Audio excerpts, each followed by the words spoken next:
I knew my son was a neurospicy kiddo from the time that he was around a year, but it wasn't until he was about 2.5 that I realized he was going to be treated differently than other kids. Let's talk about it. Like I said, I had an indication from a pretty young age that my son was a neurospicy kid. I just didn't know what type of spice he was, and honestly, we're still learning about that now, and he's almost 7.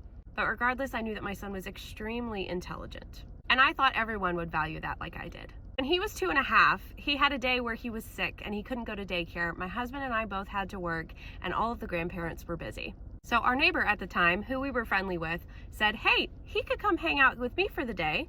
And I said, really, that would be amazing. And I was so grateful for the help. I was like, finally, we have someone like across the street that's part of our village. This is gonna be great. And so I took him to her house that day, left him there in the morning, went to work, and picked him up at the end of the day.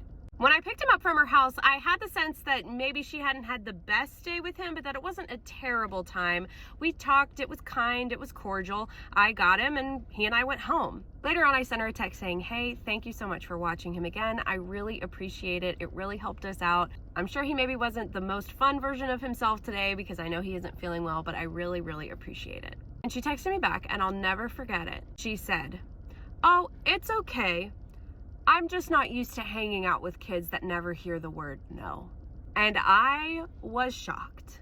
One, I couldn't believe this person that did not really know me or my kid very well was saying that to me. And two, my son heard the word no all the time. He still does. I was not raising a kid that had not heard the word no. And I texted her back and I said, he hears the word no all the time. What do you mean? And she fumbled over some answer. I don't remember the exact phrasing now.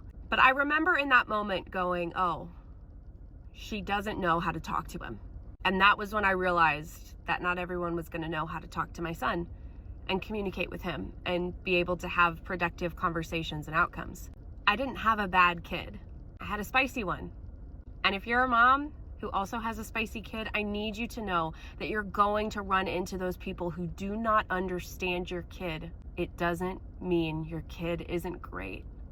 It doesn't mean that your kid isn't worth getting to know and understand. My son's neurospiciness is not an excuse for him to behave poorly.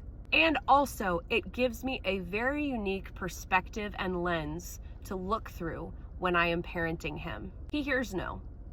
He has boundaries. He knows what is right and wrong. And he can sniff out someone that doesn't actually care about him from a mile away. It's crazy. So for my moms of neurospicy kids, this one's for you. I see you. I am you. All along. Let's chat.